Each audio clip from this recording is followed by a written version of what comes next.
all know and love and have for many years. Please come on in. That's quite all right. I know that probably everybody in the room has a story they can tell in relationship to Tony. Some of them we tell in public and some we might not. When Ken and I first met Abby and Tony, it was over 30 years ago. And we have a very special spot in our hearts for them for many reasons. But one of them is that Tony literally risked his life to cut in the driveway for our property so that we could build our cabin. So our indebtedness to them goes way, way back. And so it's, without any to do, I thought, how am I going to introduce Tony? I don't think it's necessary. So Mr. Nelson. Yay!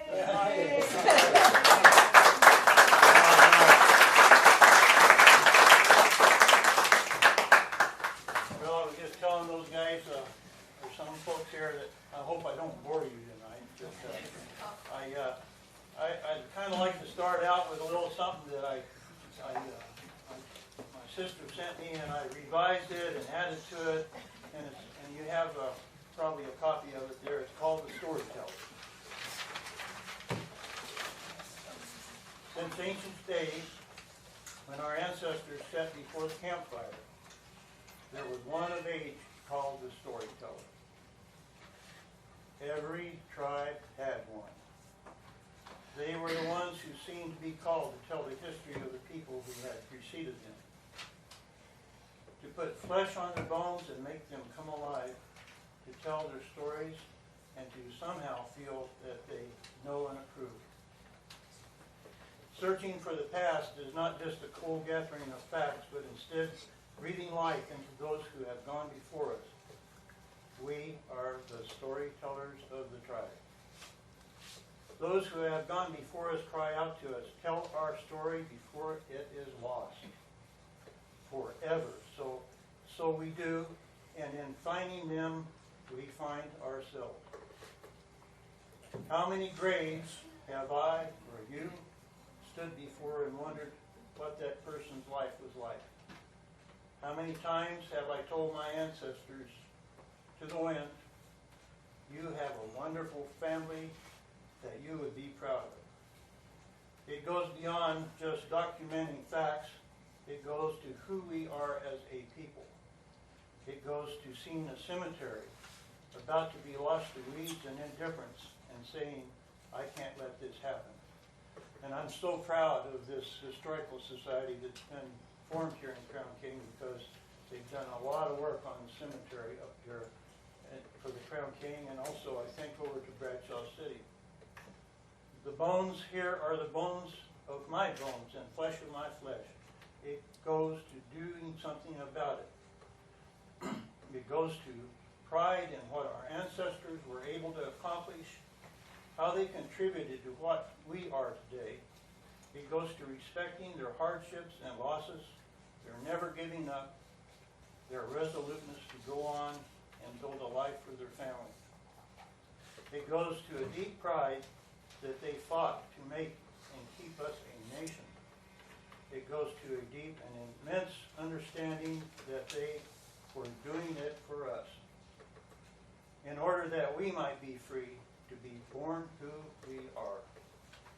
Let us not forget them, because their stories are our stories for the next generation of storytellers to tell beside campfire. So I think that is a fitting start. And I would say to that, it makes me think that I would like to impress upon you guys, everybody has a story. And someone down the road, a cousin, a nephew, a niece, maybe 5 generations removed or more, is going to want to know who you were. So I would like to say, write down and document who you are, what you stood for, and where you're coming from, and so that people can look and see who you are. It means a lot, when we're young, we just kind of blow it off. Yeah, we're interested in the girls, and we're interested in getting married, and we're interested in this and that and the other, and raising the kids. And once we start raising the kids, all of a sudden we start thinking, Who was our grandfather? Who was our grandmother? Who were they? Yeah. So, for the future people, write down who you were and leave a record of it. It would be a great thing. I have tonight the story of 3 people that I knew and that I touched and looked in their eyes when I was a young lad. A long while ago, but I would like to start with the man that only man that I ever called my grandfather, and he was really not a blood relation to me. His name was Walter Scott Tewksbury. So what I'm going to do is read a little, and I'll stop once in a while here and talk a little about some of the things here. I have to start when he was a young man. And while I'm doing that, I would like to pass out some pictures that you folks might want to look at. And it is, the first one is Walter Tewksbury and his mother. And then there's a bunch of pictures of him when he was in Crown King here. And the camper special. That was his old Dodge truck. I'm going to pass them around. The first RV.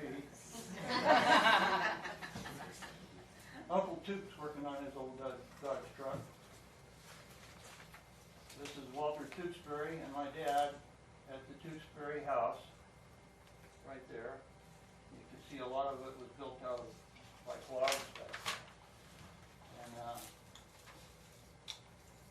this is him at the Graves out in Pleasant Valley. And let's see, Uncle Toots, Camp Special, I already did that one. Anyway, there's a bunch of them in here, and I'm going to pass them around so you can look at them if you'd like to. Thank you, Tony. You bet. I have one more here with him. This is a picture, and I'm not exactly sure, but I believe that it's in front of the old community buildings down the road down there where Megan is living right now. Oh, I think it's the 4th of July. This is him. This is Tewksbury. This is my Uncle Bob. There's my dad. He's pretty young there. And a lot of other guys. And you see the flag, and you see a beer bottle sitting on that guy's head right there. So I'll give you that one to look at too. You can look at them. And well, when you're passing those around, I'll kind of start in here, okay?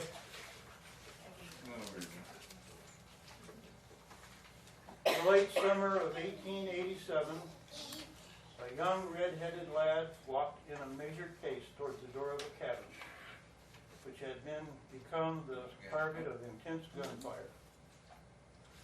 Caught in a hail of bullets from an ambush from on top of a ridge, the boy exhibited the courage that was a trademark of his character throughout his lifetime.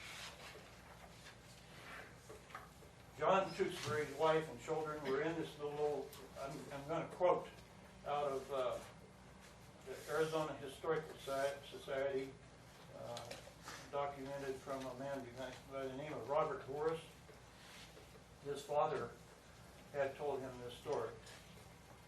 John Tewksbury's wife and children were in this little old pole house down on Cherry Creek. Not the John Tewksbury place, but down there close to the old man, James Tewksbury place, the place where he was.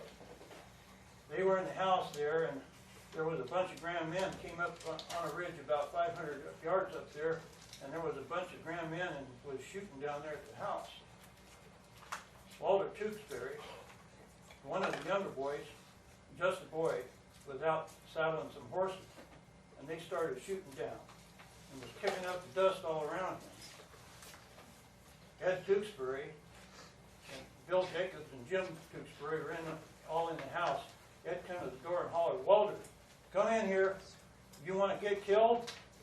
And they said he just kind of sauntered to the house. He took his time. He didn't run, and he was kicking up the dust, the bullets. all the way around him. You could see the dust accumulating. When he got in the house, Ed said to him, "Why didn't you run?" And he said, "I thought it would be a coward to run." That's a dumb kid.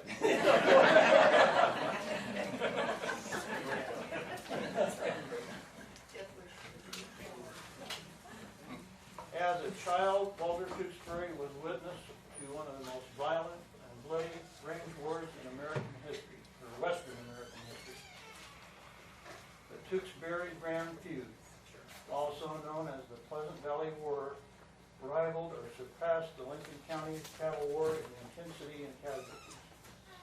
It has inspired many novels and articles through the years, such as Zane Grey's To the Last Man, which was actually a fiction, but it was based kind of on that.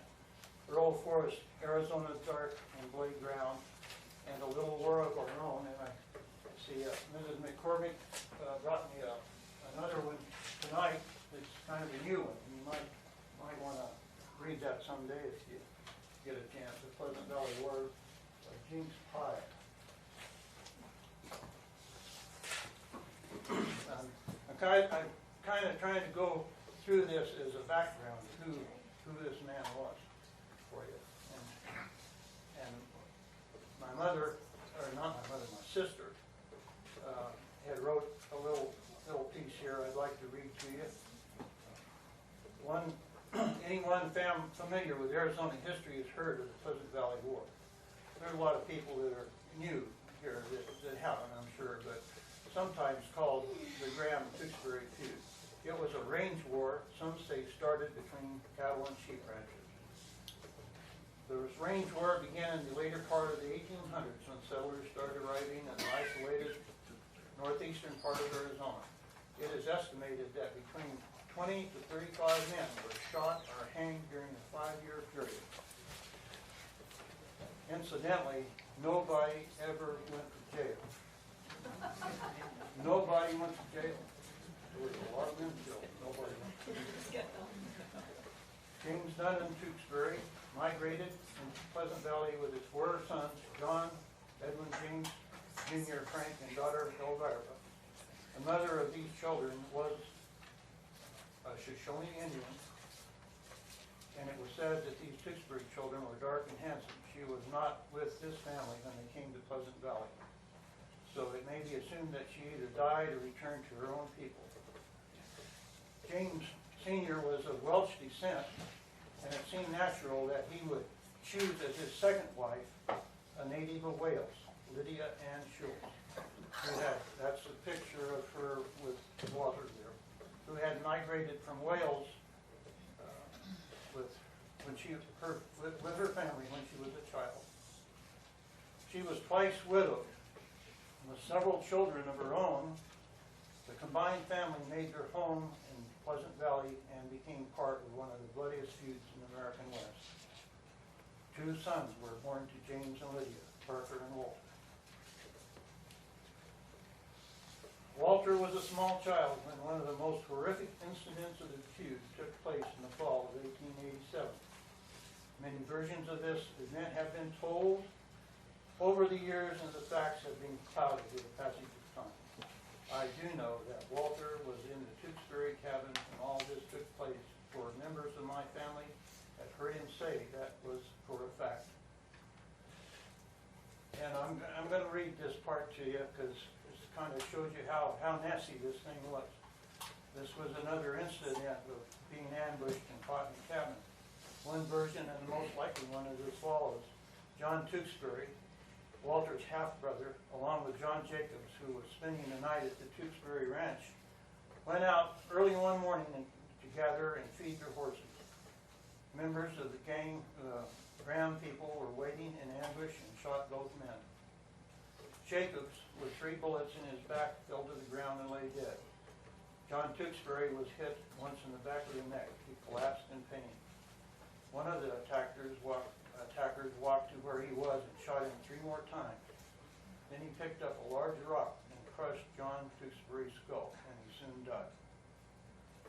Members of the Tewksbury family heard the shooting and investigated, They discovered the bodies, but were driven back by gunfire. For days, each time any member of the Tewksbury family would try to recover the bodies of the two dead men, they would be fired on by the Graham men. Half-wild hogs roamed the area where the bodies laid and partially devoured them. It was 11 long days, so the story goes, before the law reached the scene and the Tewksburys were allowed to bury their dead. Walter said the house was guarded for several days by snipers. When anyone stepped outside, they immediately drew a hail of bullets. A drove of range hogs coming to Cherry Creek for water discovered the bodies of the two men. And Walter further stated that the justice of the peace from Payson got there 10 or 11 days after the killing, and the men were then buried. At that time, there were no sawmills in Pleasant Valley. Any lumber used had to be made with a whipsaw, and it was a slow process. The bodies of the two young men were buried in the most convenient thing at hand, an Arbuckle coffee packing case, and buried in a single grave. And I think one of those pictures shows you that grave where those guys are buried.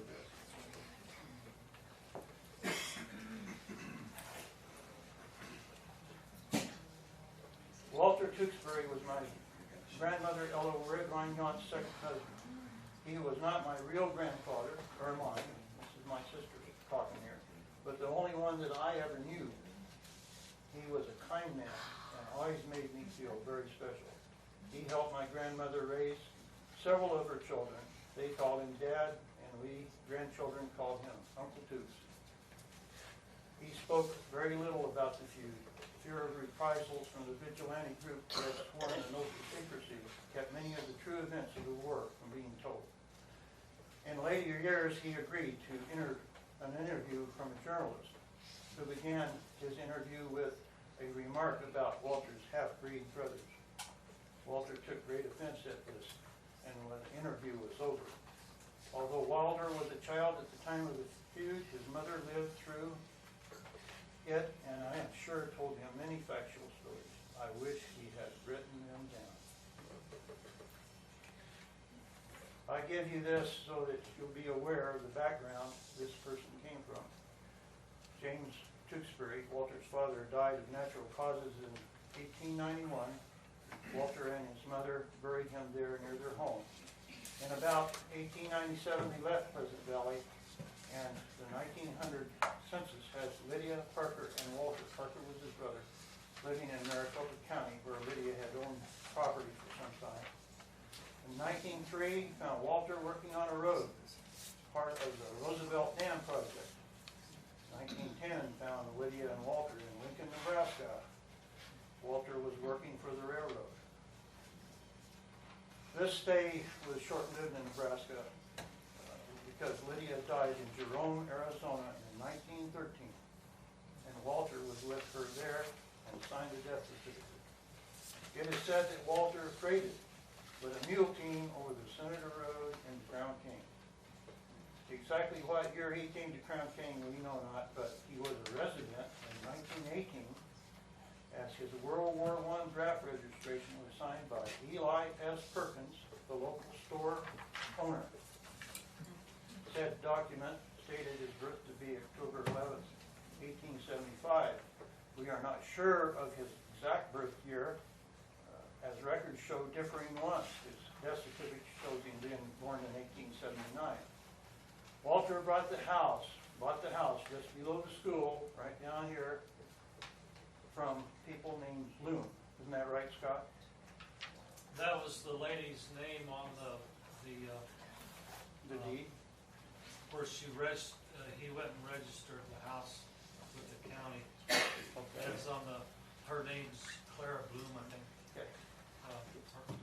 They were an old family in the area, and they had worked at the Tiger Mine in the 1800s, the late 1800s. He worked at many of the mines in the area and had mining claims of his own. He was a good timber and a timberman, showing the bad ground in the mines. Walter served as deputy sheriff from 1918 until 1925 in Crown King. Walter married my grandmother, Ella Redwine Yount, in about 1927. He raised the four youngest of her children, Charles Jr., Everett, Jean, Scott's mother there, and Ted, whom she brought with her from Tennessee. Walter loved children and raised them as his own.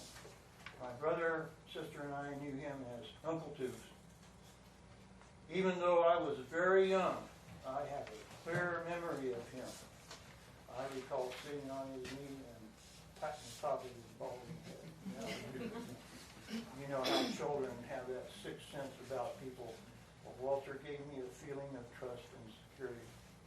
He found a certain peace in Crown King, I think, as there were grudges and hard feelings that lasted many years after the blood feud ended in Pleasant Valley. He longed to forget the violence he had seen as a child and did not like to visit those memories or talk about them. He did at times through the years revisit Pleasant Valley to tend to the graves of his father and brother that were there. Walter died in May of 1945 of cancer. Special arrangements were made to admit him to the Pioneer Home where he was taken care of in the last 10 days of his life. The Pioneer Home, I will tell you, has a policy that unless you walk in there on your own 2 feet and are pretty healthy, they won't accept you. But they made a special allowance for him. His was the first funeral I ever attended. I recall it like it was yesterday. I can remember it like I'm sitting here with you, even though I was only 5 years old.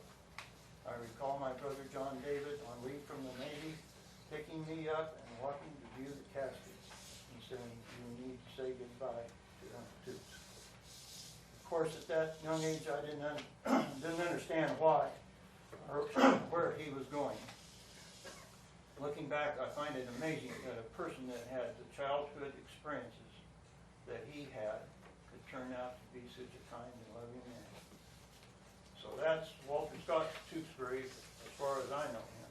And I tried to be accurate and not take literary, not go for that. But that was the facts of it as far as I can tell. So that's the first person. And if you guys are getting tired of me yakking, why, throw a rock at me or something. We have another person here that I knew.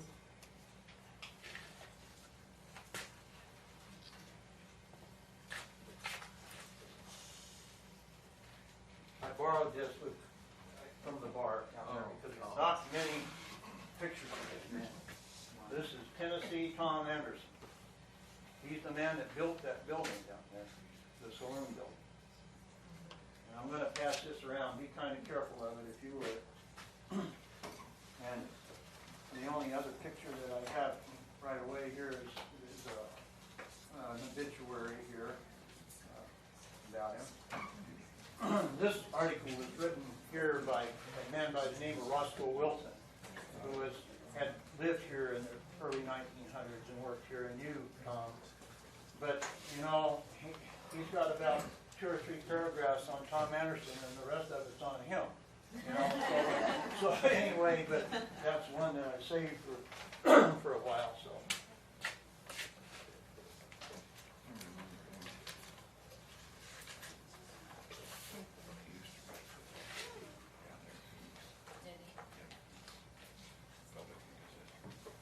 Thomas Mitchell Anderson, born August 31st, 1875 in Rogersville, Tennessee. Parents were of English descent. He came to Crown King in March of 1897. The census of 1900 has him working as a quartz miner in the Big Bug district near Mayer, Arizona. He worked in the Crown King mine and soon became known as Tennessee Tom around the mining camps. He was big in stature and exceptionally strong and a very hard worker. It was said that he really liked it here because back in Tennessee he made 50 cents a day, and out here he can make $3 or $4 a day. quoting Roscoe Wilson, who worked with Tom in the early 1900s. In late 1903, I think it was, Charlie Braun, who had been the mine foreman during the rich days of the Crown King mine, hired Tom, a cousin Jack named Al Jewell, and me to do the assessment work on the King. Tom and Al worked in the face of the 1,200-foot tunnel, and I was the mucker. I want to go back here and go back to this term of cousin Jack. A cousin Jack were English people that migrated to the United States, and they were in demand in the mining countries of the West because they were from like Cornwall, where they'd sunk deep. They knew how to mine deep. They knew the technology, and Wales too, Wales. And so they called them cousin Jacks. That's where the term came from. I recall one day I ran the car over the dump. You know, they drove these tunnels on a little upgrade.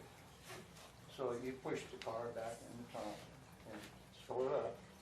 And then you can get on and you can kind of ride it down.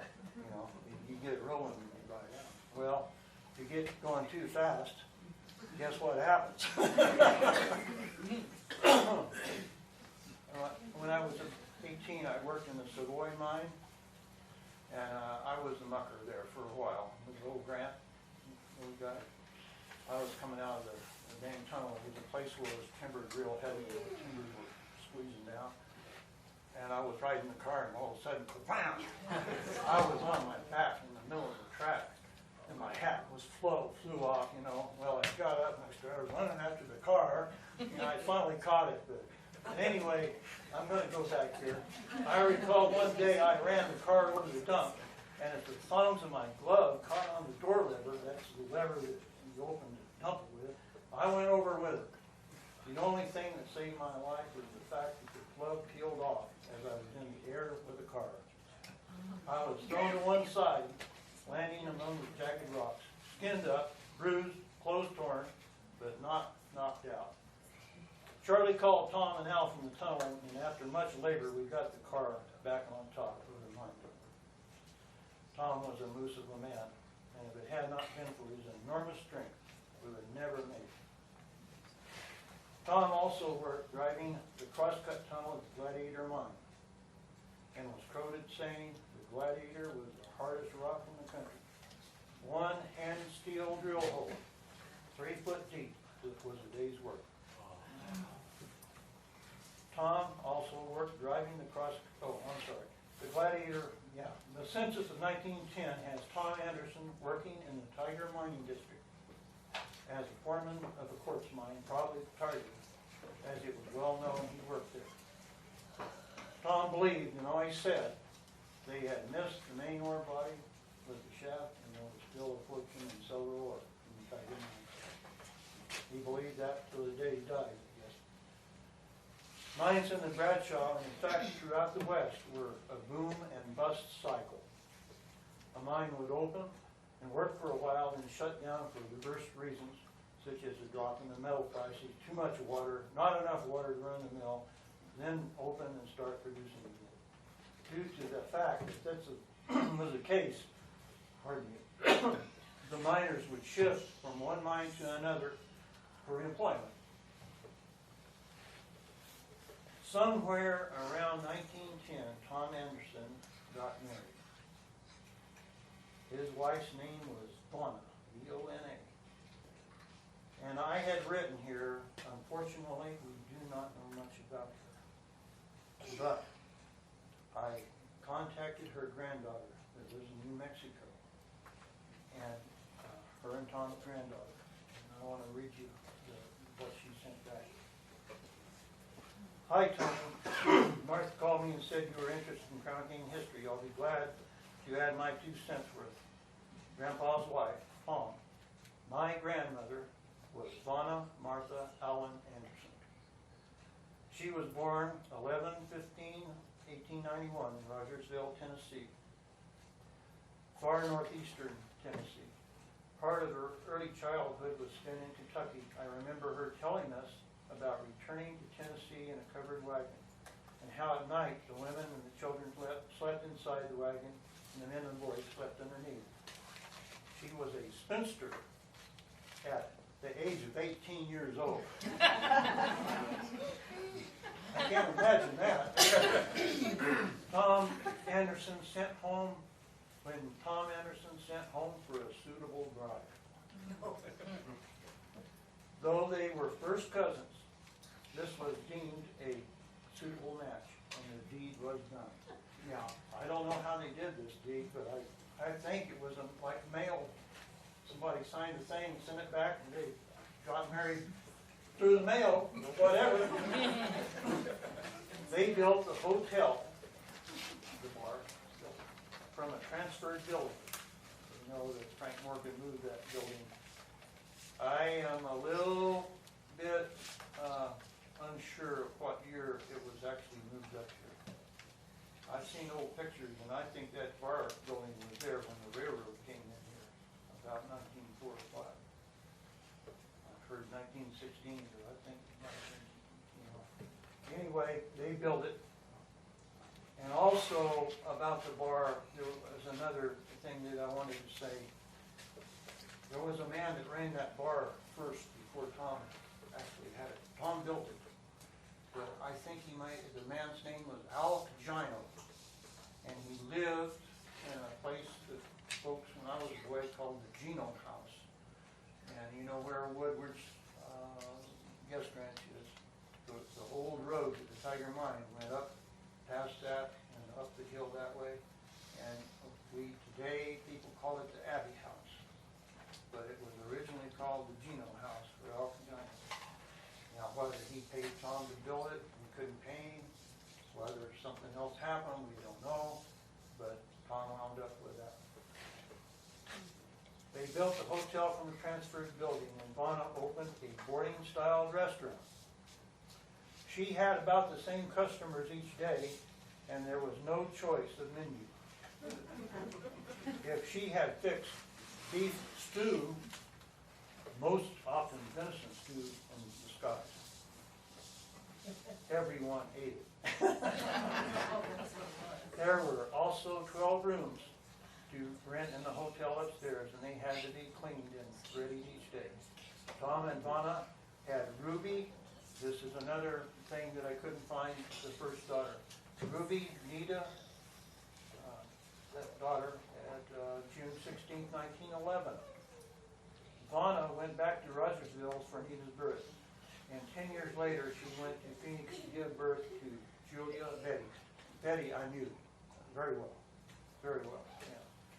Yeah. It was a difficult delivery, and she was in a very bad way. The hospital sent word to Tom to come if he wanted to see her again. Mama told us how her father, that's Nita, this is Nita's daughter talking. Mama told us how her father put her on a railroad handcar, and they flew down the mountain and got a ride into Phoenix some way. What a way for a 10-year-old to remember the birth of her sister. Needless to say, mother, baby, and the rest of the family did fine. Nita grew up, married, and as you'll see later, she married a forest ranger that was here for about a year. Married and had 2 daughters, and this is one of them talking here. Betty grew up in Crown King with a mother who gradually became an alcoholic. I am not sure the date that Vonna left Tom. I would guess about 1936 or 7. They divorced, and Vonna bought some property in Phoenix, a city block that contained 2 buildings and a lot of sand. A grocery store building on one corner and a little 3-room cabin in the center of the block. She also bought a 4-bedroom house. She lived in the cabin and rented out the other 2 buildings, providing income. She lived there the remainder of her life and died of alcoholism in 1939 or 40. Betty stayed in Crown King with her father until time for high school. She wanted to be a nurse, and a high school diploma was vital. She moved to Stafford, where Anita and her family lived, and stayed with them through high school. Nita's husband tutored her, and she graduated in 3 years and got her nursing degree. I hope this gives you the info you wanted. It was terrific. It was just like opening up the world for me because nobody remembered. My sister didn't remember. Nobody. She just disappeared. You know, we didn't. Anyway, I'm going to get back to this here. If you'll bear with me. The 1920 census shows that Tom's occupation is a carpenter, and we know that he was a good one. He learned where he learned his skill, we know not. Perhaps he was an apprentice back in Tennessee before he came west, because he was pretty good at it. Nevertheless, he reconstructed the saloon building after it was moved from the Royal mine in pieces by Frank Morgan. He also built the home for the Countess Monado. He built that building up there that the Countess lived in. And you know, people have styles, and you can tell their style. The ceiling in that bar, and the ceiling in that one up there, it's the same guy. I don't think he built it all by himself, but he was the lead man on it. Sometime in the teens, Tom became the owner of the building we called the Saloon. He called it Anderson's Pool Hall and Hotel. Tom and his wife, Donna, also had a house located south of what is now the Bradshaw Mountain Guest Ranch, about a quarter of a mile.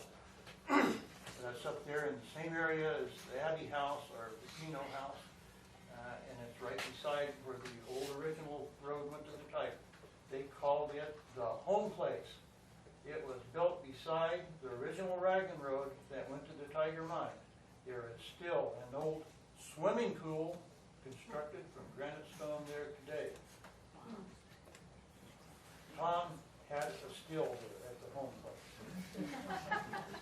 He made booze there of various types and sold it at the pool hall under the title Cider during Prohibition times. The census of 1930 lists Tom as a silver miner and Vaughn as proprietor of the hotel. It lists Betty as being 8 years of age, and this was before I found out about Nita. It does not list Nita, who was their older daughter. Nita boarded out when she went to high school and was not counted in the Crown King census of 1920. She married a forest ranger, Clifford E. McDuff, who served here in 1928 and 29. And there was a saying that went around, even when I was a little boy, "Lead on, McDuff." And I think it come from that guy, you know? Oh, man. The term silver miner refers to Tom while he promoted and ran the mine known as the Silver Crown, located on the east side of the Crown King Basin, just above the present-day mill restaurant. They had sunk a shaft there, and I remember when I was a little boy, my sister and I walking up there and taking my dad lunch, and there was the head frame, and he had what's called a bailing bucket on there. And it had a valve in the bottom. He got down the shaft, and get full of water, and pull it back up, and dump it. And he was bailing that shaft out. That shaft is completely gone today. It's not even a semblance of it there. It's all filled up. Something went wrong for the Andersons. They divorced sometime in the 30s, I think. This is before I got this from this lady here. He did see, Tom did, that Betty had a good education, and she went out on to be an RN and worked at hospitals in Phoenix and Los Angeles, frequently spending time in Crown King. My memories of Tom Anderson was him being a gruff, white-haired old man with an ominous look in his eye that had most of the kids staring a wide path around him.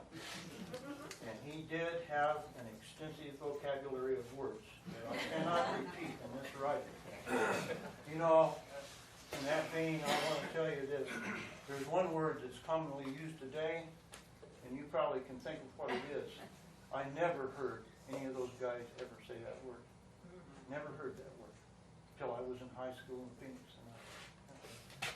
And he had a few pretty good ones. In hindsight, I'm sure he didn't deserve the reputation we held of him. He was plagued with arthritis, when he was older, and walked with a long walking stick. I remember him wearing copper bands around his wrist and his upper arms. He claimed it helped with pain in his joints, probably a remedy from the hills of Tennessee. Nevertheless, Tom Anderson was an impressive sight sitting on the porch of his saloon or walking down the road to get his mail. Even more impressive was his dog, Bruno. He was originally named Bruno. The Lindbergh kidnapper, Ray, what was his last name? Do you remember? Bruno Hoffman. He was named after Bruno Hoffman, after the man who was convicted of the Lindbergh kidnapping. But his reputation as a fighter soon earned him the name Bruno. Mostly pit bull, and according to Betty, his mother had been a man killer out of the lightning trained to fight. The mother had killed this man, but she was pregnant with these pups, and they waited till she had the pups before they put her down. They made him put her down. If he got hold of another dog, he would tear it asunder, if he could. Needless to say, people tried to keep the dogs clear of the saloon. It was old Tom, and you probably heard Charlie Bill the other day talking about his dog. He'd go by and old Tom's and then, boy, the fight was on. And Charlie Bill had a pretty good story about that. But anyway, I won't go into that. Throughout the history of the Bradshaw country, dances were the main social outlet for the people's enjoyment. People would ride horseback, drive, or even walk miles to a dance, and the Crown King had its share of good times. When I was a child and even a young man, every Saturday night in the summer there was a dance at Tom's Saloon. The bar was separated from the dance floor by a partition wall so that people could bring their young ones and dance. Benches lined the walls for folks to sit on, and when the children got sleepy, coats were put down for them to lay on. The jukebox made the music at a nickel a song, and folks would dance and visit, and good times were had by all. One of my most vivid memories was of a late evening dance called the Paul Jones. It was a round dance, and it was wild and woolly. There was a record on the jukebox, a song called Under the Double Eagle. It had a polka beat and was played repeatedly to string out the dance. The women would form a circle, their full skirts flowing. In those days, a lot of women wore skirts, turning in one direction, and the men would circle outside the women in the circle, turn the other direction. As Lawton Champy, a cowboy of some name locally, would call the dance in a loud voice, the dancers would stop and then all go in toward the center, raise their arms, and then back away again and circle again. The floor would be pulsating up and down as the dancers stomped around and around in unison. Lawton yelling at the top of his lungs, "Paul Jones!" It was a sight to behold for a little kid trying to sleep on a bench. I would imagine that Paul Jones is gone forever, only a few, lives in a few memories now. Tom would close the bar portion and would go to bed, and folks would continue to dance, sometimes until dawn. Tom Anderson passed away May 13th, 1955, almost 80 years old. Even though he had a reputation as a tough man, I never heard of him fighting or striking another person. And that's Tom Anderson. Are you getting wore out by now? I have one more. You want to take a little break?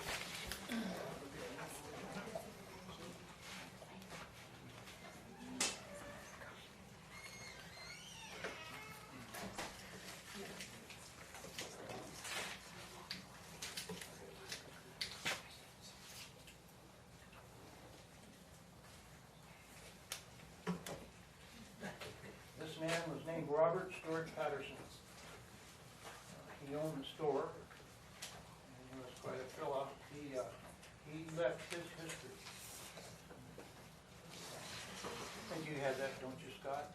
I don't know if the society here has it or not, but I'll let you have it to copy it. I have his history. And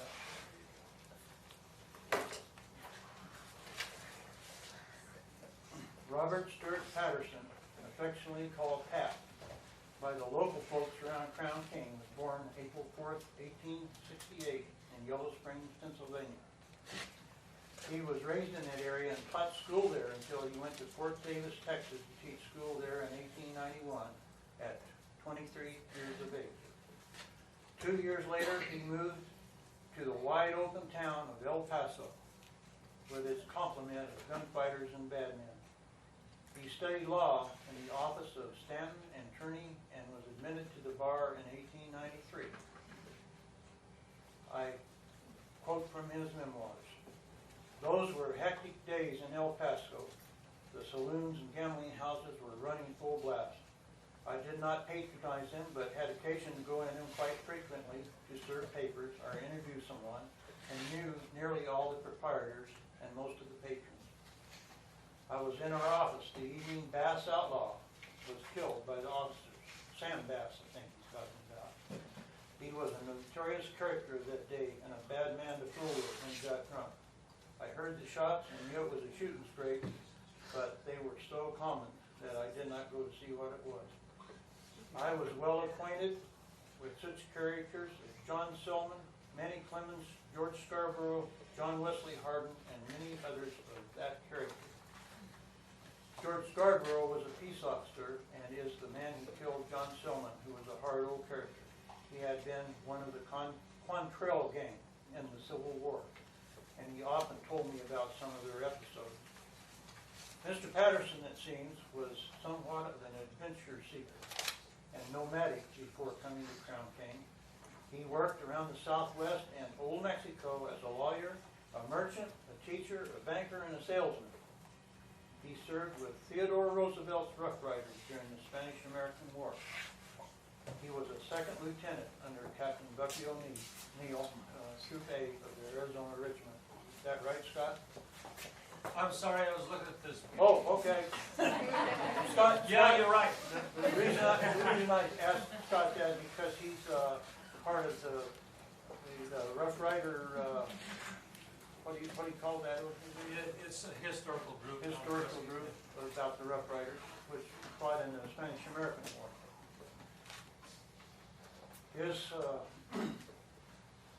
His swords were crossed and placed above the French door in his house behind the store, the house right behind the store.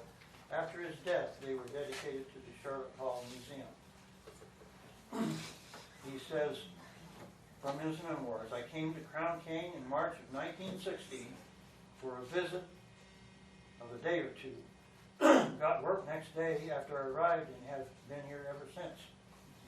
Eli Perkins, who owned the store at that time, offered me a job clerking in a store here at Crown King, which job I held down until fall, when I took a leave of absence and went down to the Independence Mine to sink their shaft 35 feet deep, which I did, completing my contract in December of that year, 1960. I then went back into the store for Mr. Perkins until the next fall. I then worked for Mr. Harrington, my great-grandfather, on the Philadelphia property. That's where we get our water from, and stayed there a year or two. In 1924, I worked on the Howard Silver Mill below Cleveland. Stayed there until the middle of June and then came back to Crown King. In October 1924, Mr. Sumner, who had bought the store from Mr. Perkins, asked me if I would consider taking over the store and selling the goods for him. I agreed to do that, so he resigned as postmaster and I was appointed. My appointment taking effect April 1, 1925.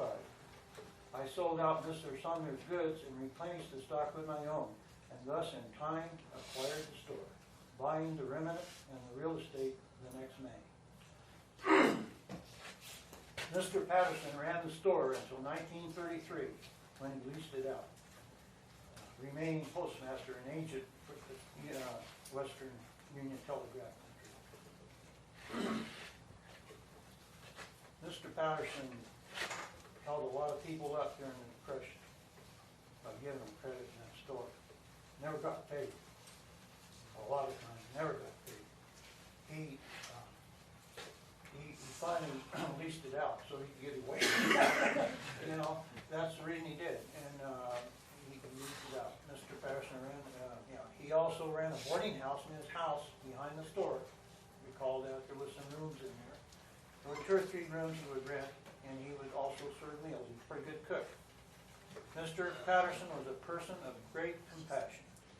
And Ray and Bernie can tell you that on the records of the cemetery records in Margaret, that he paid for a lot of people to be buried. Isn't that right, Ray? That's right. Yeah. He would take in anyone that was down on their luck or hungry, feed them and get them back on their feet and send them on their way. He also furnished credit for groceries to families when the Depression of the late 20s, early 30s hit, and it is doubtful that any of those debts were ever paid, as people were hard-pressed to survive the harsh economic times. He was a man who commanded respect for people's rights and became a patriarchal, am I saying that? Patriarchal figure in Crown King. Anyone, young or old, who did a disservice to his neighbor got a nasty tongue lashing from Mr. Pat. And those who were prone to be rowdy walked soft around him, not so much for his physical stature, but because he usually held the moral high ground. This is where it's going to get good. Vernon Martin told me, not quite yet, Vernon Martin told me that Mr. Patterson walked from the store to the Crown King mine in a heavy snowstorm to bring him the message that his father had passed away. That's the kind of man he was, and I appreciated the fact that he would do that for me. Let me get a picture too. I pass around to you. This is a picture of, I don't have many singles in it. This is Mr. Pat Patterson. This is Jim Cleater that owned the Cleater store. This is Jeff Martin that owned the Bumblebee store. The big 3. I got anything else? I don't know if I got another picture of you right offhand.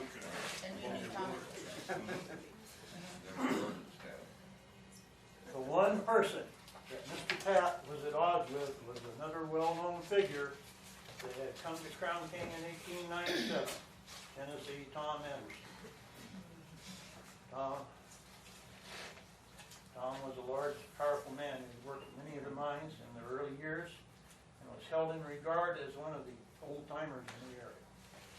Tom owned the saloon and ran it, which was an affront to Mr. Patterson, who viewed alcohol as a scourge on society. He was a teetotal prohibitionist and was not bashful about expounding his views on the subject.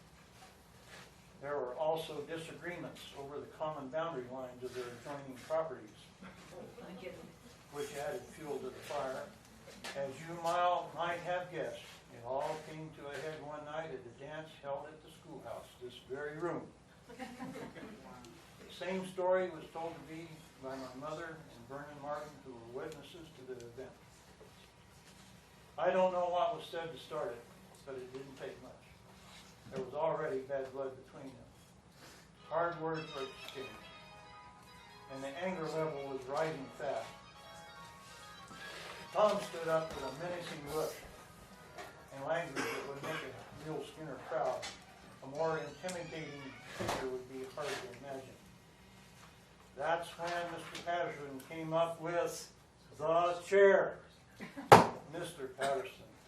Mr. Patterson. Mr. Patterson? A wooden chair, which he promptly and with authority slammed over Tom's head and around his neck. Right here. Tom went to the floor in a daze, and while he was trying to gather his senses, which took several minutes, the men ushered Mr. Patterson out of the schoolhouse and advised him to go home. In fact, I think some of them went home with him. They were afraid old Tom was going to just beat the tar out of him. He got straightened out. Being afraid the fight would ensue when Tom had regained his wits. Lucky for both men, Tom was not seriously injured, and no further incident or confrontation occurred. You know, you can hurt somebody pretty bad with a chair like that. And I'm surprised. He just must have lost it, you know, because he just wasn't that kind of person, you know. Except both men only tolerated each other for years. there was finally a good ending to this story, and this is the way it happened. It was Thanksgiving 1949, and I was there. Mr. Patterson would cook a big dinner and invite us, the single men or those who had no place to go for dinner. I was to a few of his dinners when I was a kid, and he was a good cook. And, you know, they didn't have frozen turkeys in those days. And he'd order a turkey, and it would come in a crate on the mail stage, and he'd, day before Thanksgiving, it was fresh, yeah, just right there, yeah. Yeah, he did, yeah. Anyway, it was 1949, I know this because my sister and she just got married, her and her husband were there, and my mom and I were there. I was 9 years old when this happened. Mother, sister, and I all invited down to Mr. Patterson's for the event. The reason I remember this so well is because Mr. Patterson walked up to the saloon, that old back there where the cafe is now, it's where he had his sleeping quarters, and it was pretty rife a lot of times. He knocked on the door and he invited Tom to dinner. Well, Mom was helping with the kitchen chores that day, and then wondering if Tom would show up. It was no secret about their years of hard feelings, and some doubted he would come. There was a knock at the screen door, and there was Tom, with his walking stick in his hand, a full head of white hair, and a terrible case of arthritis that plagued him throughout his later years. His granddaughter told me that his hair turned white when he was 22 years old. And it was white all those years. Mr. Patterson's dinners were always special, and this occasion was one to remember. No apologies were spoken. The two antagonists buried the hatchet, indeed. My sister remembers that, she says her husband remembers well the Thanksgiving day when Don came to dinner at Mr. Patterson's. We were all sitting down ready to eat, and Tom said, "Pat?" And Mr. Patterson said, "Yes, Tom." And Tom said, "Ain't you gonna say grace?" So that was a pretty good ending. My mother, Vivian Nelson, worked in the post office as assistant to Mr. Patterson. She started working there in 28 or 29 during the Great Depression and continued many years, eventually becoming postmistress after Mr. Patterson retired. He would travel to California and visit his son Stuart during the coldest time of the winter. Consequently, my mother, sister, and I would move into his house behind the store so my mom could handle the phone and boarders along with the post office work. At that time, there were only 2 telephones in Crown King. One at the ranger station and one at the post office, with an extension in Mr. Patterson's house, which was also served as Western Union Communications. One night in 1951, the phone rang and Mother answered. It was the news of his death. He had suffered a massive heart attack while visiting his son in California. To Crown King folks, it was like losing a father. He was such a help to so many people when they were up against the wall with nowhere to turn. The night we received the news of his death, a violent thunderstorm raged all night long. It seemed to signal the loss of one of the kindest, most noble men ever to grace our mountains. And with that, I'm pretty well done, and I would answer some questions.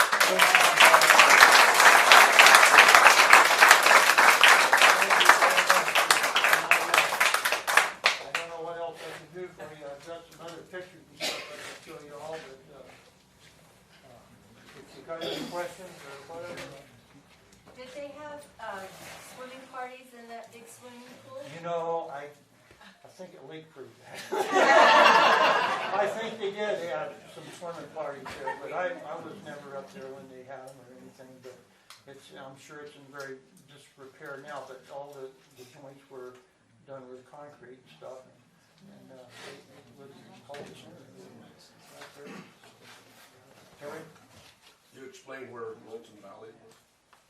Where Pleasant Valley was? Pleasant Valley. Pleasant Valley is in eastern Arizona, and at that time of this feud that my grandfather was a boy, it was part of Yavapai County.